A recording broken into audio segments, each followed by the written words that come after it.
In the age of the socially conscious consumer, going organic seems like the best solution. Society highlights how organic foods have no GMOs, pesticides, or chemicals, and accepts it as a more sustainable and ethical way of farming. However, this is not entirely the case. It takes people to an image of a farm that's like happier, and maybe the animals are happy and the people are happy and everything is being sort of treated in a better way.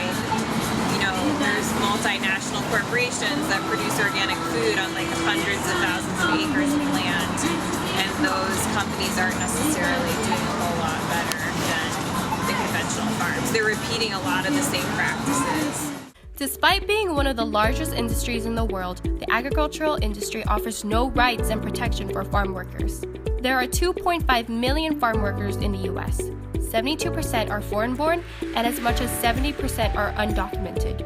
And because a majority of farm workers do not have government protection, they are exploited financially and physically. I think it's pretty frustrating because I think for some reason a lot of people have decided that organic is just like equated with the word better or good, and there's this big assumption that it's better in many different ways. It doesn't enable a lot of people to question what it really means that something's organic. And so I feel like a lot of people just, it stays at the surface. They just say, oh, organic's better, but they don't like really try to learn what that actually means. Because there are no labor laws or government regulations in place, the exploitation of farm workers occur all over, regardless being an organic farm or a conventional farm. So the next question is, what can we do? I think the first step is exactly what you're doing, like just start the conversation, get people questioning, and if people can, encourage them to come and talk to the people growing the food and find out, what are you guys doing on your farm that's different?